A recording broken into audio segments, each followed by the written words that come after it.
अस्सलाम वालेकुम। Welcome back to innovate IT zone. आज का जो हमारा लेक्चर हम लोगों ने डिस्कस करना है वो वेब सर्वर के ऊपर है।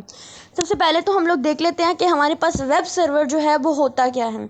तो वेब सर्वर हमारे पास बेसिकली एक कंप्यूटर प्रोग्राम या हार्डवेयर डिवाइस होता है जो HTTP यानी हाइपर टेक्स्ट ट्रांसफ़र प्रोटोकॉल के ज़रिए क्लाइंट रिक्वेस्ट को रिसीव करता है और उनका रिस्पॉन्स जनरेट करता है।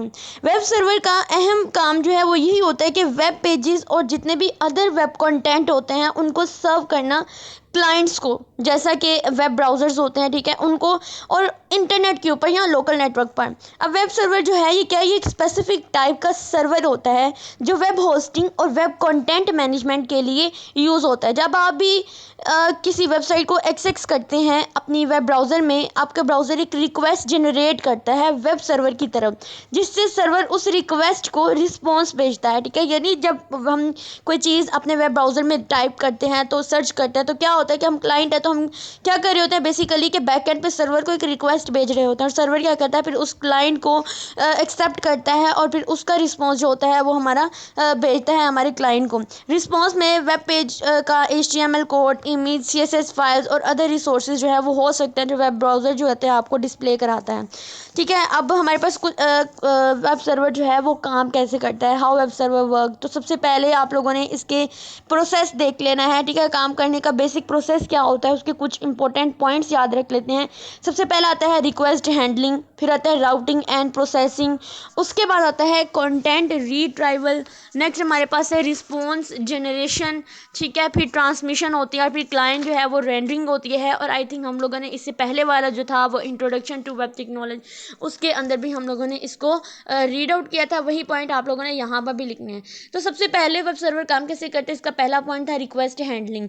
जब कोई यूज़र अपने वेब ब्राउज़र से किसी वेबसाइट को एक्सेस करता है, ब्राउज़र क्या करता है कि HTTP रिक्वेस्ट जनरेट करता है सर्वर की तरफ। अब रिक्वेस्ट में यूजुअली हमारे पास URL जो है वो इंक्लूड होते हैं जिससे यूज़र जो है यूज़र ने एक्सेस करना होता है। फिर आता है राउटिंग एंड प्रोसेसिंग। जब वेब सर्वर रिक्वेस्ट रिसीव करता है, उस रिक्वेस्ट को यानी रीड करता है, उसको रीटाइप करता है, डिटरमाइन करता है कि ये किस रिसोर्सेज से आई है। जैसा कि हमारी HTML पेज कौन से रिसोर्सेज की है, जैसे HTML पेजेस है, इमेजेस है, CSS फाइल है। अब क्लाइंट के ब्राउज़र को सर्व किया जाए, ठीक है।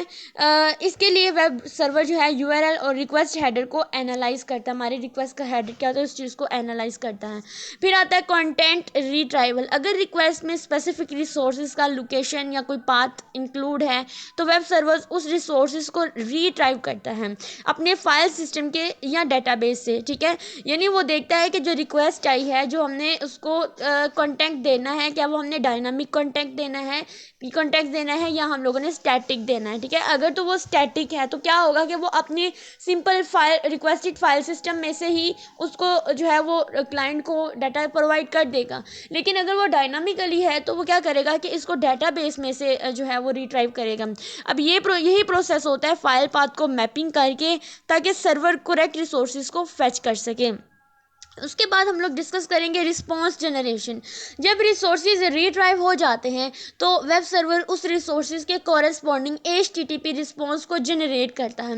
रिस्पॉन्स में टिपिकली क्या चीज़ें इंक्लूड होती हैं, रिक्वेस्ट रिसोर्सेज का डाटा, जैसे कि हमारी HTML कोड है, हमारा इमेज है, हमारी बाइट्स हैं, CSS कोड है, ठीक है, और एक प्रॉपर जो हमारा HTTP हेडर्स होता है उसके साथ इस चीज़ को इंक्लूड करता है। फिर आ जाती है हमारी ट्रांसमिशन। अब जनरेटेड रिस्पॉन्सेज को वेब सर्वर क्लाइंट तक के ब्राउज़र तक ट्रांसमिट करता है ओवर द इंटरनेट या किसी लोकल नेटवर्क के थ्रू। ट्रांसमिशन टिपिकली HTTP का यूज़ करते हुए होती है। उसके बाद क्लाइंट रेंडरिंग आता है, यानी क्लाइंट के ब्राउज़र रिस्पॉन्स रिसीव करता है और यूज़र इंटरप्रेट करता करके रिक्वेस्टेड यानी हम जो इसका मतलब क्या होता है क्लाइंट रेंडरिंग का, कि क्लाइंट जो होता है वेब ब्राउज़र को रिस्पॉन्स जाता है, उसको रिसीव करता है और उससे इंटरप्रेट करके रिक्वेस्टेड रिसोर्सेज को रेंडर करता है अपनी विंडो में। अगर HTML पेज है, ब्राउज़र उससे जो है वो रिट्राइव करता है, डिस्प्ले करता है यूज़र के स्क्रीन पर। अगर इमेज है तो ब्राउज़र उसे डिस्प्ले करता है। ये प्रोसेस होता है, ये प्रोसेस कंटिन्यू रहता है जब तक हमारा जो हम वेब सर्वर के साथ कंटिन्यूसली हम उसको रिक्वेस्ट भेजते रहते हैं, यानी जब तक हम अपने वेब पेज पे वेब ब्राउज़र पे काम करते रहते हैं तो ये जो है वो चलता रहता है। अब वेब सर्वर जो है वो कब रिक्वायर्ड होता है? जब वेब सर्वर टिपिकली तब रिक्वायर्ड होता है जब आप किसी वेबसाइट या वेब एप्लीकेशन को पब्लिकली एक्सेसिबल करना चाहते हैं इंटरनेट पर। ठीक है, कुछ सिनेरियो है इंपॉर्टेंट जिनको आप देख सकते हैं, आपकी स्क्रीन पे शो हो रहे हैं। सबसे पहला, होस्टिंग अ वेबसाइट। अगर आप अपनी खुद की वेबसाइट को इंटरनेट पे होस्ट करना चाहते हैं तब आपको एक वेब सर्वर की ज़रूरत होती है।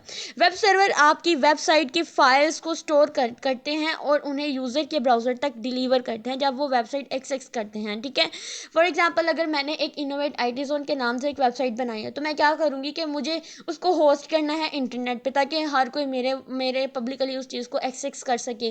तो मैं क्या करूँगी, मुझे एक वेब सर्वर जो है वो रिक्वायर्ड होगा जो मेरी फाइल्स वेबसाइट वगैरह जो होता है उन सबको स्टोर करता है और फिर उन्हें यूज़र के ब्राउज़र तक डिलीवर करता है जब भी कोई मेरी वेबसाइट को एक्सेस करना चाहता है।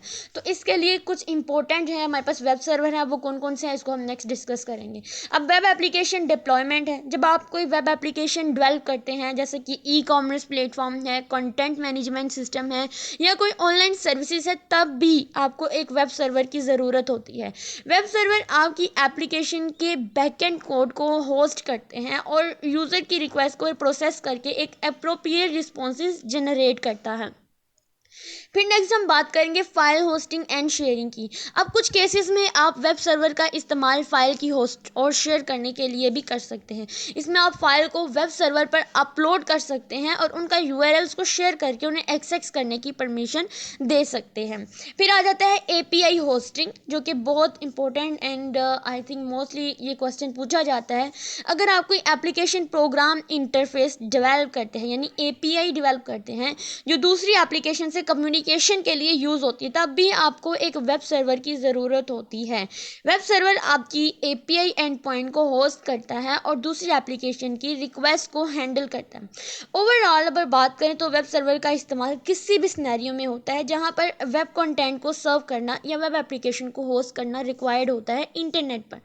अब कुछ पॉपुलर वेब सर्वर की बात की थी कि कौन कौन से वेब सर्वर जो है पॉपुलर है, तो सबसे पहले तो एक आ जाता है एपाची HTTP सर्वर, जो कि हम लोग इसी के अंदर यूज़ करेंगे। एपाची क्या है, एक open source web server software है जो बहुत ही पॉपुलर है इंटरनेट पे।